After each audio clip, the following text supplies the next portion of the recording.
morning, good afternoon, good evening, whichever is appropriate to you.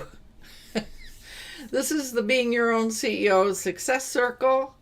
We get together because we enjoy each other's company.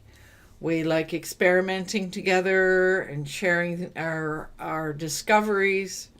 And we do a little business together now and again, too. So my name is LowellAnn, and I like coaching solopreneurs who are struggling with their online business.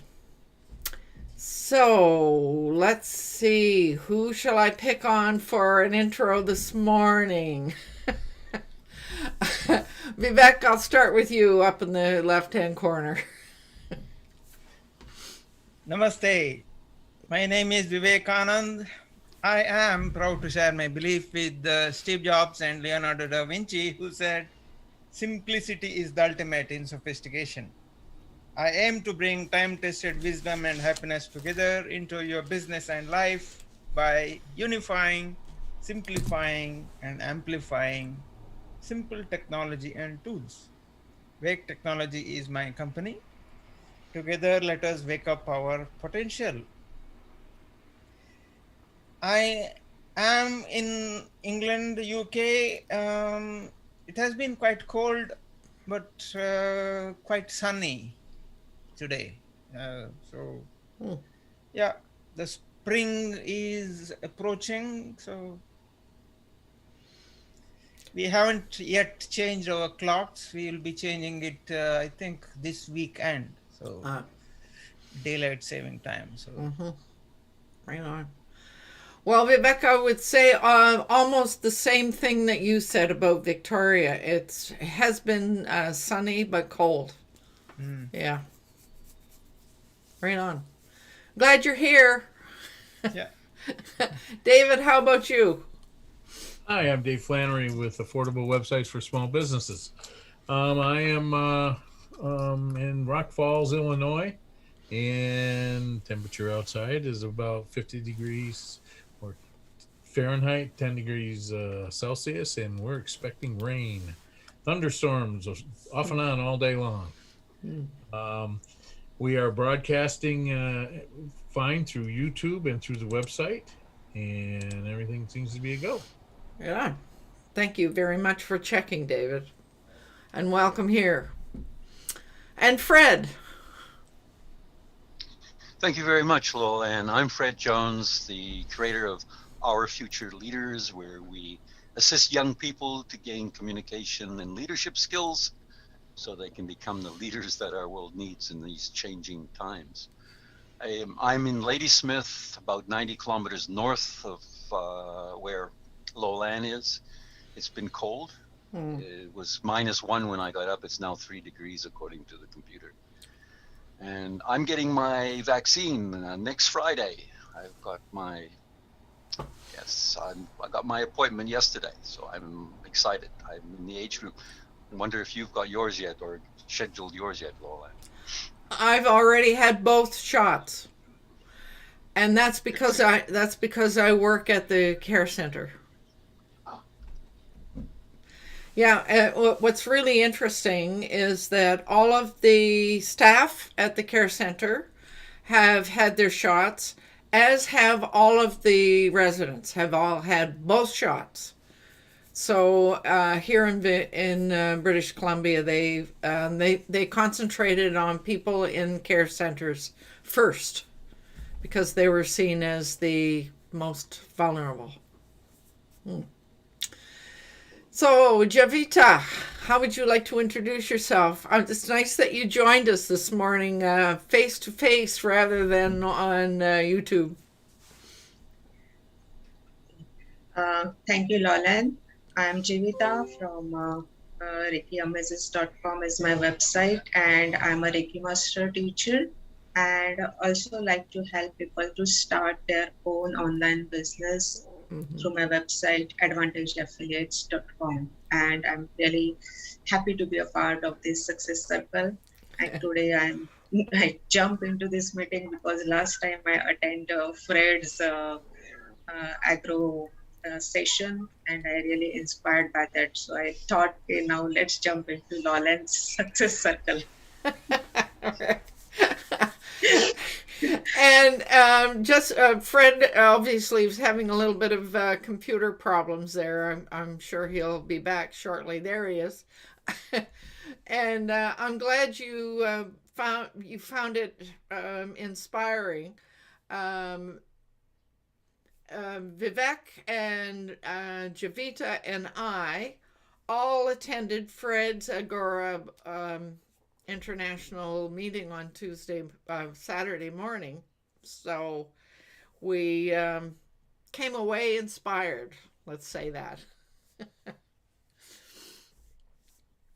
Now, I just realized that I forgot to tell everybody what we're going to do this morning in my introduction.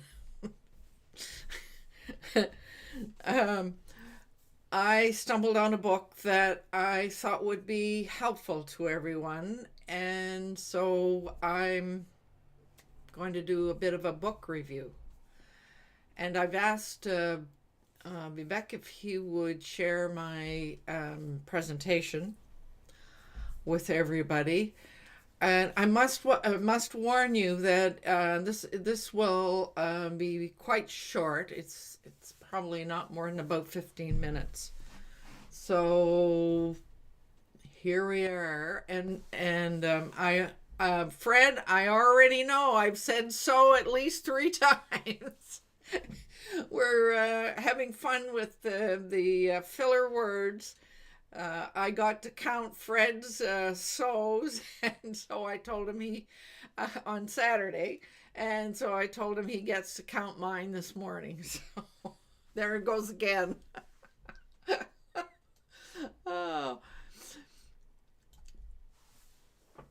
The presentation that I have this morning is titled "Moving from Me to We." And the subtitle, I saw it as a way of overcoming this COVID fatigue I think that many of us are feeling these days.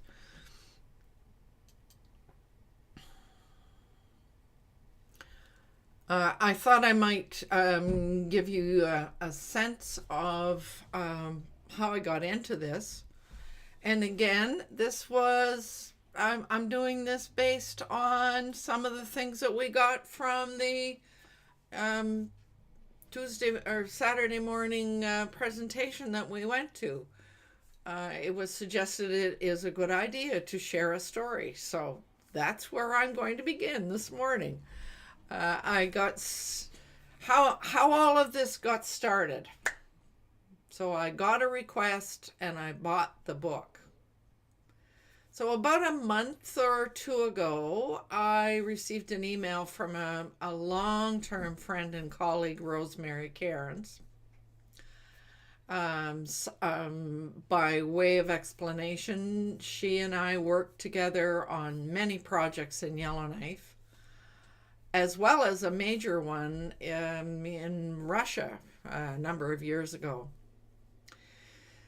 So she has moved on. She now lives in Serbia with her husband, and she still stays in touch with her clients and colleagues via internet. It just goes to show, it doesn't matter where in the world you are, you can still work and stay in touch with everybody you want to. So she was asking for some suggestions on promoting a book called Bounce Back Higher. And when I heard who the author was, I went right out and purchased the book. Now, I encountered Jim Lord, the author, quite a few years ago when he published his book called What Kind of a World Do We Want? Many of my coaching colleagues were impressed and used his inspiration in their work at that time. In fact, what he did was he gifted the book to anyone who wanted or needed it at the time. I think I sent a copy of the book to all of my clients as Christmas gifts that year. I think it was about 2010. But I remember being really impressed with the opening quote, which is, "Imagine if all the people who want to change the world knew they could." His main message in the book was about reframing the way we think, and choices. The fact that every person has choices. Those are two very strong concepts in the world of coaching. Just a little bit more about Jim Lord. He has written another book called The Raising of Money, and he facilitates retreats related to philanthropy.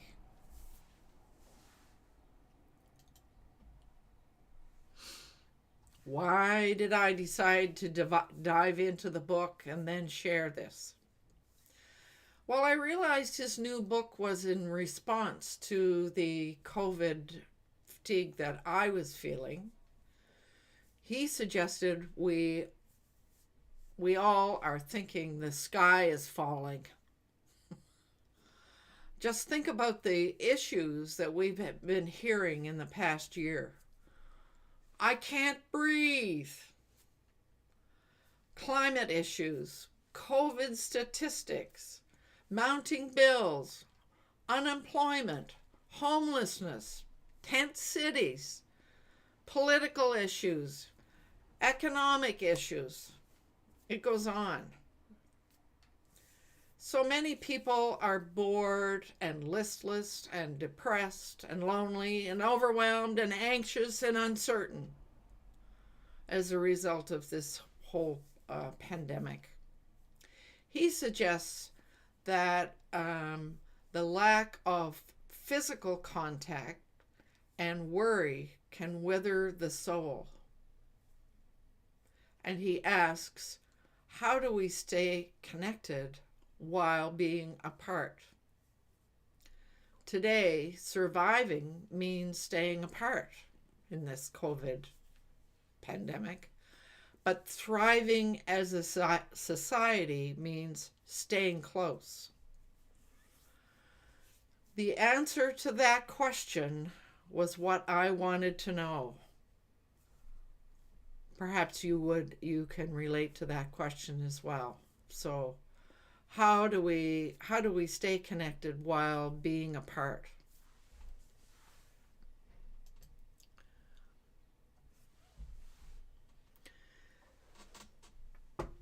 So the questions were that he posed: can we choose the future, or are we at the mercy of forces beyond our control? Or is this an opening to a changed and better world?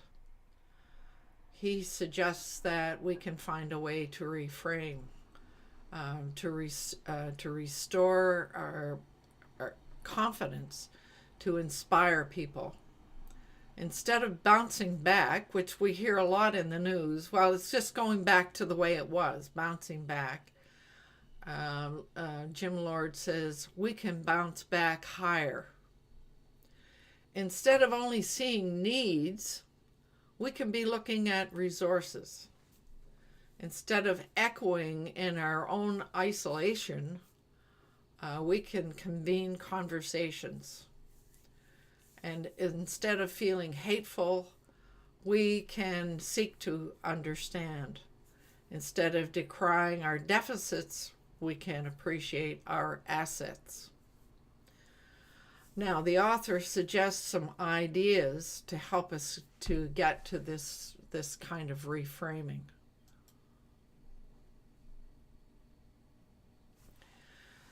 I found the metaphor he uses to talk about all this was being in the river, being in the flow of a river.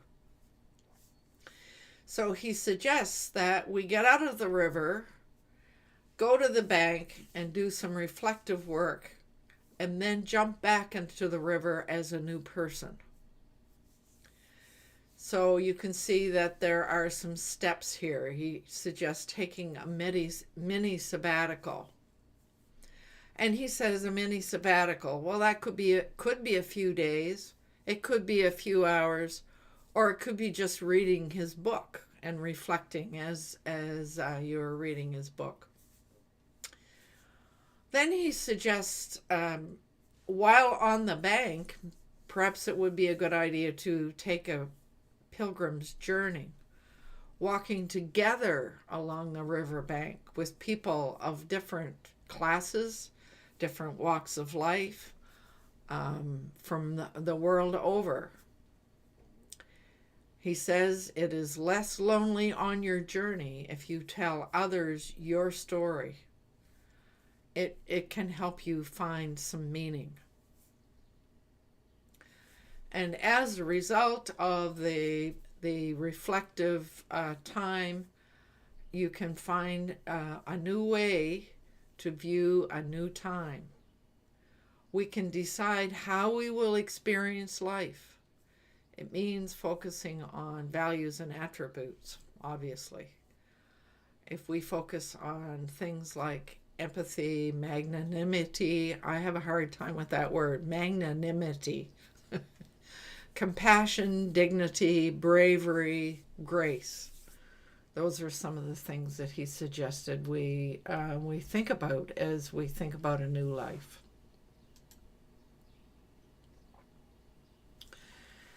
Having conversations of consequence can be an antidote to feeling socially distanced.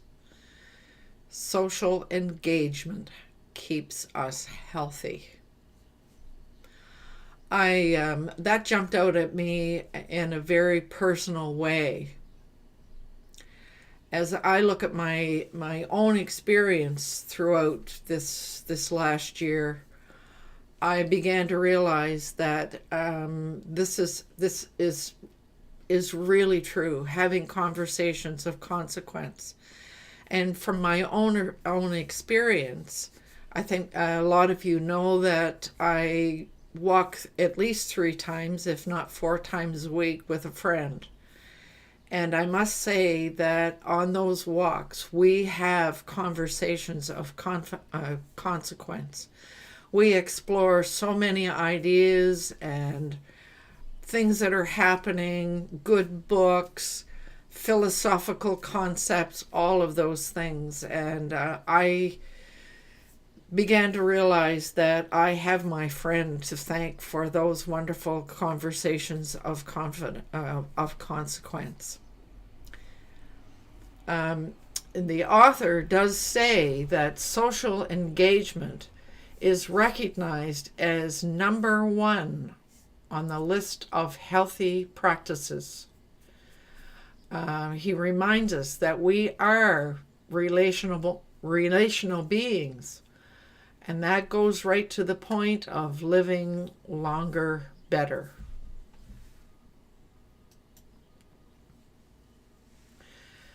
So he also goes into some ideas and approaches to try on your sabbatical. So the first one is one that I've used many times in my past facilitation life. It's called appreciative inquiry, and it was an approach developed by David Cooper Ryder. And basically, appreciative inquiry, whether you're working on a team or with other people, or whether you're even just looking at what you've been doing yourself, the idea is to look at a success. So focusing on a success to discover what other possibilities there are. And I discovered in my facilitation work that was it was the greatest way to bring together a team, is to get them to start looking at what their successes have been, and then to project out further so that they could discover possibilities for even more successes. So I know that process really works well from my own experience. Another approach to try, which I have not experienced, but I felt I should mention it because the author did. He talks about the heroic journey, and that is attributed to Carol Pearson. And what that involves is discovering what stories you are living with and using a 12 archetype indicator. In other words, it's probably a questionnaire that asks a lot of in-depth questions that you answer, and then it tells you what archetype you are. So sometimes using those kinds of indicators can help us move and discover more about ourselves. Well, then he also talks about making a contribution. And he gave some examples of some people that he has worked with in various retreats that he has run. And one man suggested slowing down the dance and finding a way to get outside of yourself and tuning into what other people's passions are. And quite often that means going into a state of personal vulnerability. But then when you're able to tune into other people's passions, sometimes you can discover a place where you can make a difference.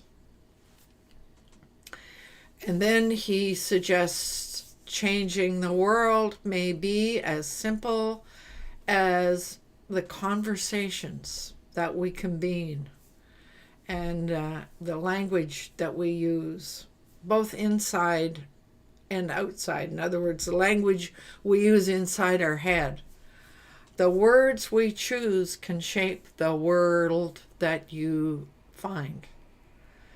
So the changing of our language is a little bit in relation to that whole reframing. Being mindful of the kind of language we use in our own heads is really important. And then the author provided a few quotes that I found quite thought-provoking. This first one, the pandemic represents a rare but narrow window of opportunity to reflect, reimagine, and reset our world. And this was provided by the chairman of the World Economic Forum, Klaus Schwab and Thierry Mallory. Another quote by the same people: "We are now at a crossroads. Our path will take us to a better world," or one path will take us to a better world. One that is more inclusive, more equitable, more respectful of Mother Nature. The other will take us to a world that resembles the one we just left behind, but worse and constantly dogged by nasty surprises. I found both of those quotes resonated for me. So then he moves into, so now that we recognize we're at a place where we could make a difference and we could change the world. He talks about, or he asks the question, who will lead? And a couple more concepts that he talks about: moving from solitary to solidarity, and moving from the me courage to the we citizenry. He and this quotation popped up again. Imagine if all the people who want to change the world knew they could. So, speaking about who will lead, he points out that until recently, more than half our population, women, blacks, indigenous, people of color, haven't even been on the roster for roles in leadership. So he challenges us to help others find and encourage themselves, find their own internal leadership, help them recognize that they belong, and to take action. Examples of the sorts of actions that they might take, that to be working toward egalitarian world, or a stakeholder capitalism, and employee activism. He points up a whole lot of trends that seem to be sort of bubbling around these days. But he also says it's important to remind people why the work that they do is important. And that is how we develop more leaders and encourage people to step out there and be part of that leadership.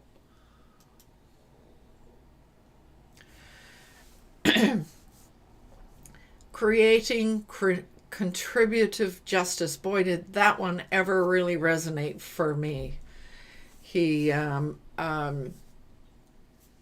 in following up on the fact that there were all these people that have never even been on the contribution leadership roster, and how the rest of us need to begin to think differently, expanding from social justice. Social justice is good. It involves fairness of what people get. But if we move that out even more into contributive justice, meaning fairness in what people can give, inviting people to give what they have, and we can help them recognize their strengths and their resources. And I might stop here and say that this contributive justice somehow made me think about Fred's work that he's doing with young people, helping them learn how to run a meeting, how to lead. He's already working in that contributive justice field. I couldn't help but think about that. So by way of finishing off, I thought it would be useful to just give some guidelines for running your own retreat if you decide that you would like to do that. So the guidelines include, are you open to considering the notion of getting out of the river and taking a mini sabbatical? Just a few days, just a few hours, or just reading this book. Sometimes it's only a matter of giving ourselves permission to take care of ourselves. Then the second item would be to consider, what word could you try today that gives you energy rather than taking it away? And that falls into his some of his work in his previous book on what kind of a world do you want. So if you can find a word that gives you that kind of energy. Then he encourages you to think about, what one capacity have you discovered in yourself since this pandemic began? And how about finding one more? These are 2 seeds of your own power to make a contribution of even greater significance. And once you've discovered the power words and you think about where you want to go and what you want to do, now is the time to move away from or move out of awareness and into action. What is something that is important to you that you want to do today? And what's one thing that you can do today that will move in that direction? And he talked about a number of things such as writing a letter or picking up the phone. Again, in line with those meaningful conversations and how powerful they are for both people who are participating in that conversation. What's one resource within you that can support you as you're moving in that direction? So those were some things that he mentioned around taking yourself through your own personal retreat. And the last item that I wanted to make sure that you knew about, Jim Lord's book, What Kind of a World Do You Want?, is still available for free. So I've provided the link there. So if you think that his book might be interesting, by all means, go and download the book. I found it was worthwhile. So I wanted to also finish off by asking, what word do you find, what word today gives you energy? Oh, David, you have your hand up. Yes, could you put that link in chat for us, please? Mm-hmm. Thank you. I will. If I can just find my notes here, they just seem to have disappeared. It's Jim Lord. Oh, here it is. It suddenly went away on me. Yeah, so in the meantime, what word gives you energy today? Hope for me. And I just hope that things are going to get better. And I've not suffered a lot during this pandemic, but I know there are a lot of people that have, and so I'm hoping that people can get back on their feet. So it's when you say it that way, it sounds like you're focusing on their emotion. Yes, to some extent, but I'm hoping that there's there's people that are without food. There's people that are losing their businesses, and I'm hoping that they can find ways to remedy these problems. Mm-hmm. And I'm trying to be part of that solution. Mm-hmm. Well, it's a great thing to do, to decide to be part of the solution, isn't it? Yes. Mm. And I might also share with you all the other item. I talked about my conversations, my meaningful conversations with my walking partner, which have helped me sort of move through all of this. I have to say that being connected to all of you on a weekly basis has also been a very important aspect for me. I don't know how I would have got through not being able to connect with Vivek or connect with David or come to these morning exercises that we've been doing for so long. It's just been so important to me. So it is. I mean, our conversations that maybe not be defined as meaningful conversations, but they are sharing, and connecting with each other and doing things together, and those are important things. But figuring out where to go next. And so when I was telling my friend about this book and my presentation, we had that conversation over lunch on Sunday. She said, well, what are your words that you find inspirational? and I said, well, inclusion was a really, really important word for me, and collaboration. So, Vivek, you have your hand up. Yeah, I think I did share an article with you, LowellAnn, a couple of days ago. I think probably on Sunday. This is an article I found which talks about, and this point you mentioned during your presentation, the language. And this article talks about lack of positive words in the English language.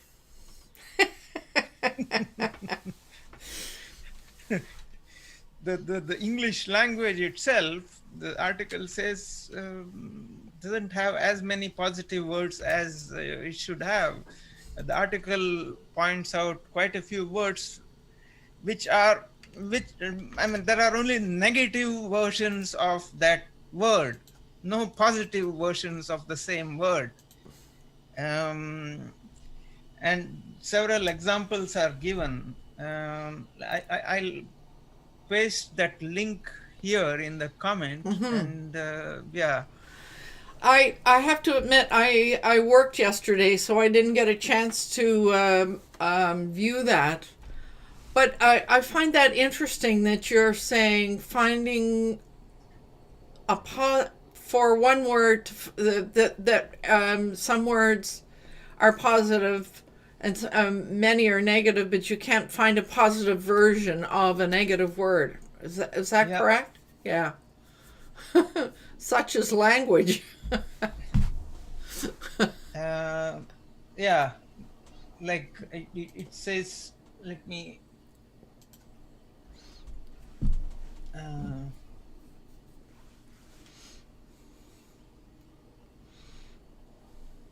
okay. It talks about the language itself, and so there Were there some examples? yeah, Oh, there right. are. I'm trying to get to that. Oh. So let me share the screen. So Fred. I saw one there. It says there is no synonym for love, but there's lots for hate. You know, that was one Yeah. example in that article. Ah. Isn't that well? I don't know if that. I don't know if I would agree with that.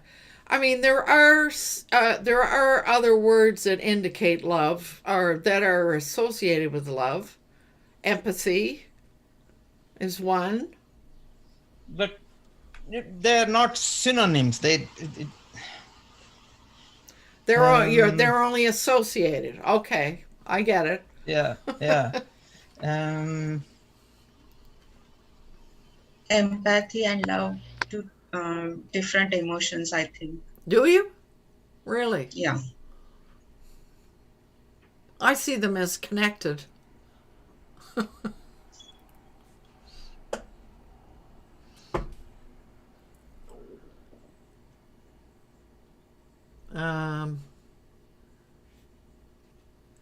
What other language happiness?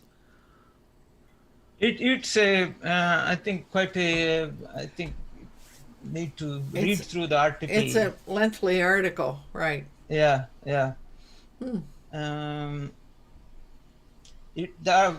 One of the paragraph, it says, do other languages do happiness better?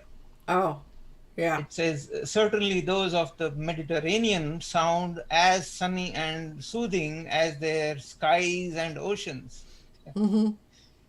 We can turn to many different tongues for the filling of stubborn gaps in our own language. To the Tagalog of Philippines, for example, that offers giggle for the irresistible and joyful urge to squeeze something cute. Oh, really? Uh,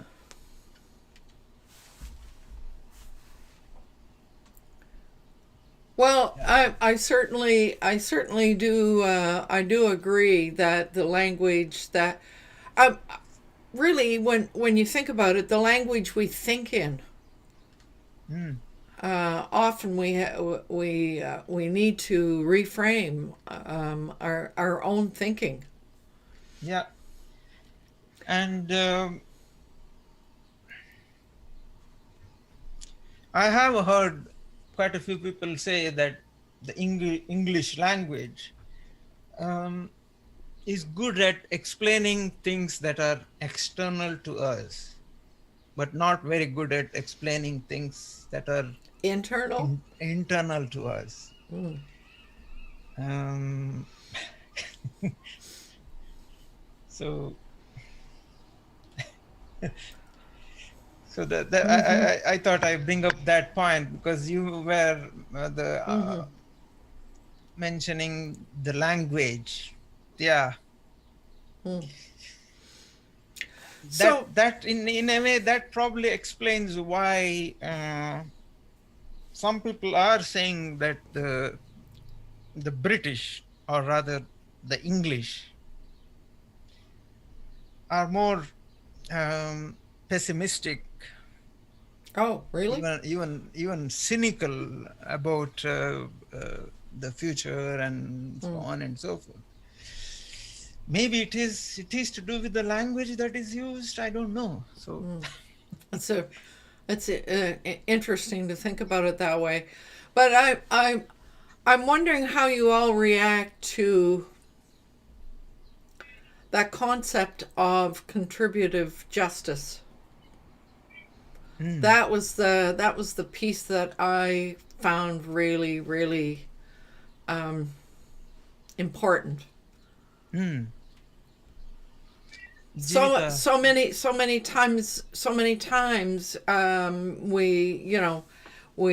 I mean, even on the radio you listen to who gets asked about this and that and the other thing. I know that CBC here in Canada is trying to expand that out a bit, but the fact that I mean it is really about inclusion, isn't it? Yeah. Javita, I see you have your hand up. Sorry, but I don't agree with Vivek when he says that English language has more negative connotation. And actually, I found many speakers who, and especially I'm very much influenced by Louise Hay, and Yeah. I almost daily hear her speeches and YouTube videos, and that encourages me to a great extent. So I can't agree with Vivek, because as we are it's not me who saying that. yeah, It's an I'm article. in it. So, Yeah, exactly. Um, and I'm not. because I'm we message. I'm not English. So English is neither I am. I'm English not is English. yeah. English is my fourth language. So very good. But it is not about the language, but it is about how the people around that country that influence you in a positive or negative way. Even in India, you will find the people that negatively impact your life, and that's horrible. It's not about the country, it's not about the language, it's the intention of the people. We are discussing about positive conversations, Mm-hmm. and you will find it in all the countries, in all the languages. It's up to you, or it's up to me, or it's up to us where we want to focus. Mm-hmm. So, and I also, in this session, I also found a new word or new concept about contributive justice. So I have heard this first time. So I would like if any of you explain me this concept. Well, if you don't include people in the concept of leadership, if there are certain groups who are not in are never thought of in terms of leadership, then they're not able to contribute. But if you include everyone in the concept of leadership, and you help them see themselves as leaders as well, then you raise up the number of the value of that leadership, and the expansive approaches it goes from narrow to wider. I don't know if I'm explaining that very well. Does anybody else? How would you, Fred? How would you define contributive leadership? It's a new term for me too, so I can only guess. And from what you've said about it, is that you want everybody involved, not just certain factions and the other people make decisions on their behalf. You must collaborate, and so I think if that's the gist of it, then is very true, that a lot of groups have been left out of any decisions that affect everyone, including justice. It's quite remarkable when you look at justice system, as it's called, in governments. You have, and you look who's really making the decisions on behalf of who. It does only include part of the population. And if that's what you're referring to, well, that's an element that's very, very true. I'm sure it happens in India, it happens in Canada, it happens everywhere in the world, that decisions are made on behalf of the group. And meanwhile, it's only part of the group that are making those decisions. If that's what you understand it to be. Yes. Yeah. That makes sense to me. Inclusion. Yeah. And I might say part of the reason I feel so strongly about this is that I think you all know that I'm very interested in Canadian First Nations and how important it is for us to include them. And part of the reason that I see it that way is because I think we have a lot to learn from our First Nations. Yeah. So I see Nathan has just rung the doorbell. Good morning, Nathan. We're having a conversation about inclusion.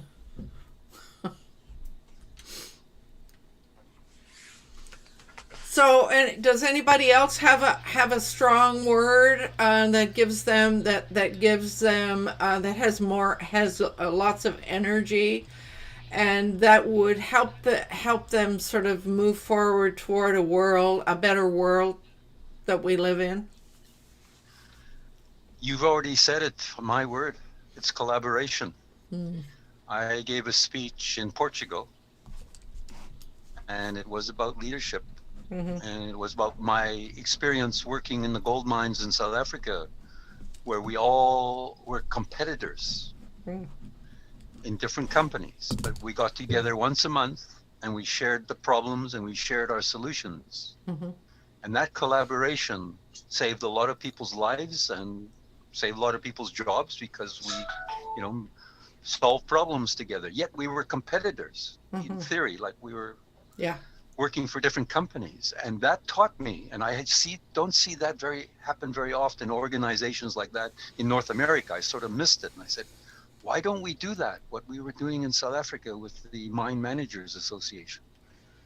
And that collaboration has stuck with me so much that in 2019, in August, in September, when I went to Portugal, I That was part of my speech. Oh. And you said the word collaboration. It's empathy, looking at the other people, working with them. And that, I think, is what it's all about. And that's the biggest challenge.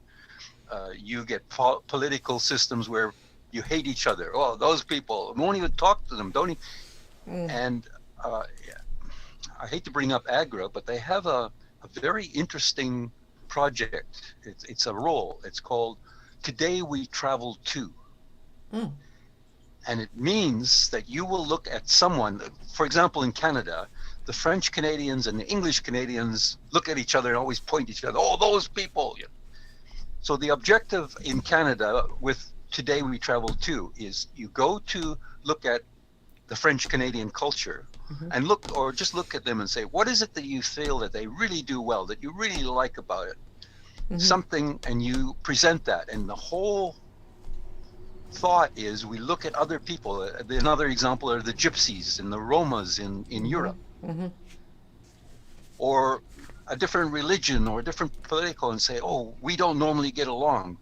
But let's just look at their culture or their architecture or their art or something and just present that. But we're not trying to convince anybody. We're just saying, I looked at this other side and we found positive things about them. And that is, and critical thinking and all that is aspects of what AGRA is trying to promote. And as well, their mission is to help you become a person, a better communicator and a better leader who will actively build a better world. And that's part of what AGRA's system is. So that to me is, I really, everything that you spoke about, the book and, what kind of world do you want? I think that's fantastic. I really hit home. And when you look at even what's happening in the United States now with Mr. Biden taking over, I have hope too that he's going to make some real positive changes that people are going to say, wow, look what we can do.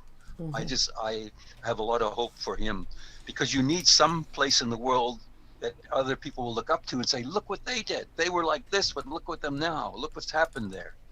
And if the United States does that, what the vision is, if they can possibly do some of what he's trying to do, other countries will look and say, wow, we can also do that. So I have a lot of hope as well for what the United States may be able to show the rest of the world that they're capable of doing. And that's what this is all about today. It's a very hopeful, positive message. I'm looking forward to looking at the book, because I said, I want to hear what he has to say. So I thank you for sharing that. Right on. David, you have your hand up.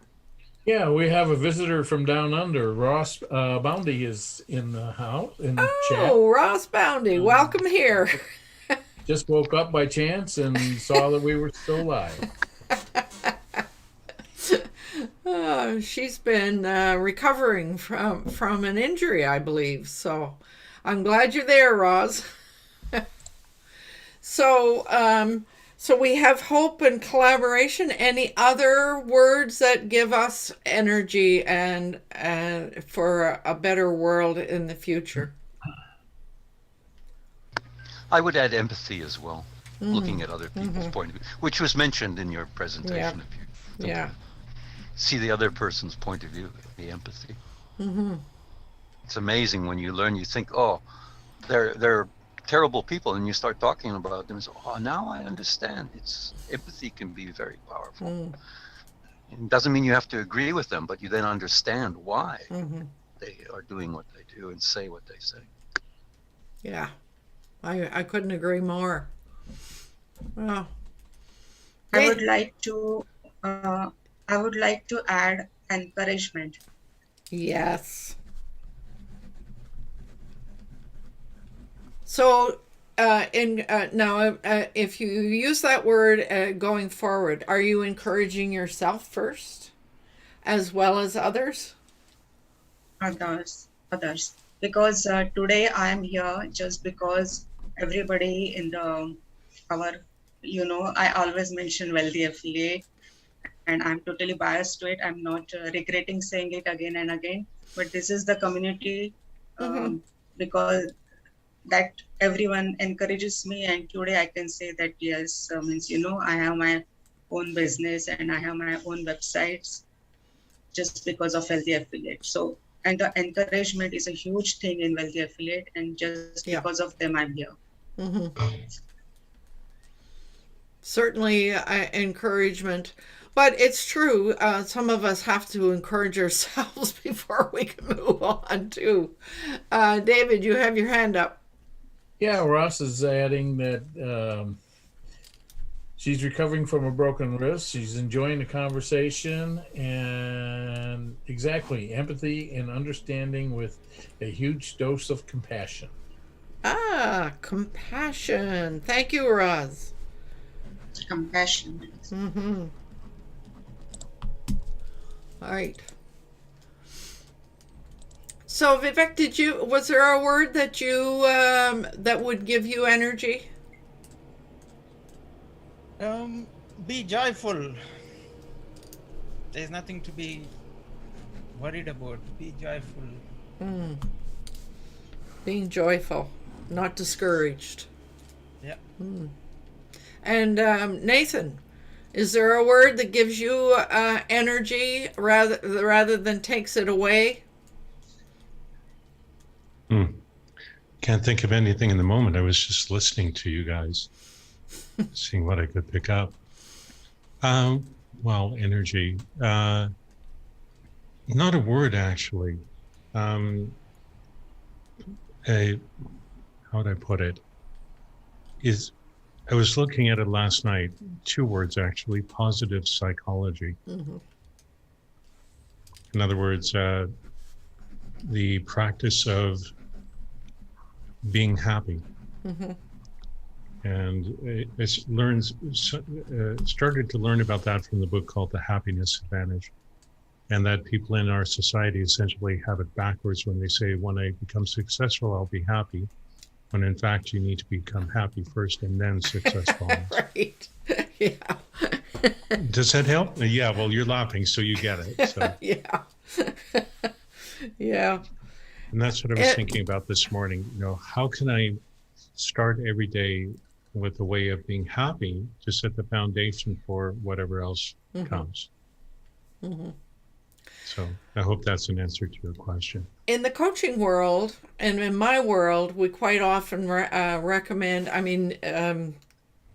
Jim Lord recommends a mini sabbatical or a reflective jumping out of the river and all of that.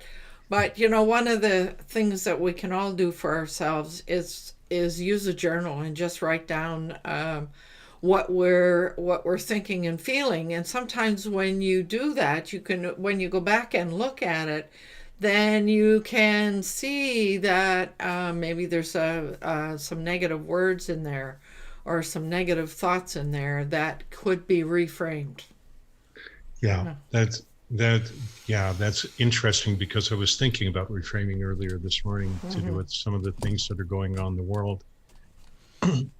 I'm feeling a lot of despair. And then one of my colleagues said, the right people are doing X. And I thought, that's a reframe, and it's perfect, and it's correct. And if I use that reframe for everything that I'm seeing that I think is a negative, and I flip it with the reframe, then all the pain and suffering goes away. Then I realize that what's happening is meant to be happening. And there's nothing for me to do except to just acknowledge it.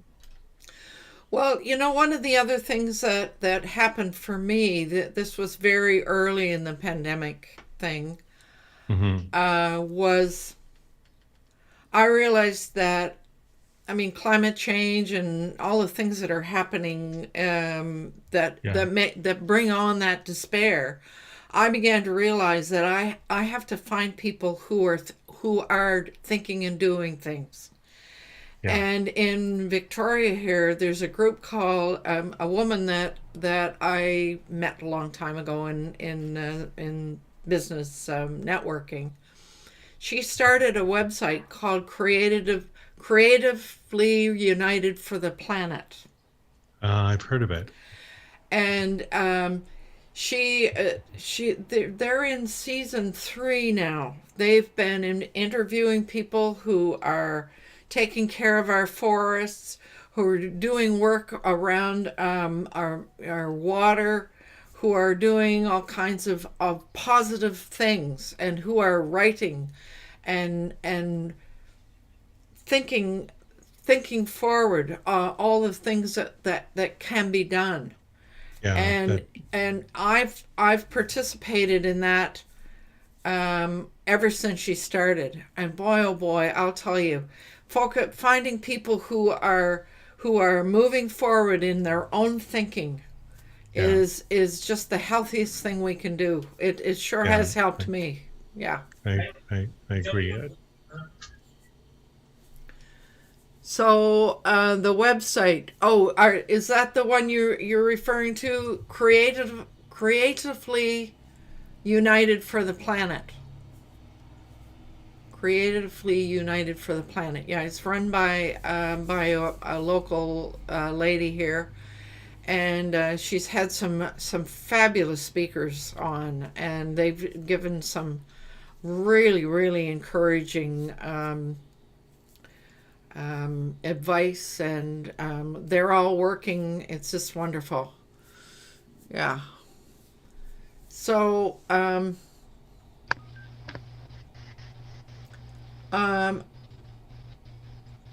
just thinking, oh, we're at 10 o'clock already. Where did the time go? Holy smokes. So maybe that's somebody's needs to leave. Maybe that's a reminder for me to close this recorded meeting, and with a reminder, it's important to do what you love with passion. Talk about positive language, eh? And to let you know that our topic for next week is business promotional ideas. That was an idea that Jay, I think, suggested a few weeks ago. So having said that, thank you all for coming and participating, and we shall see you next week, hopefully. So I need to do the outro.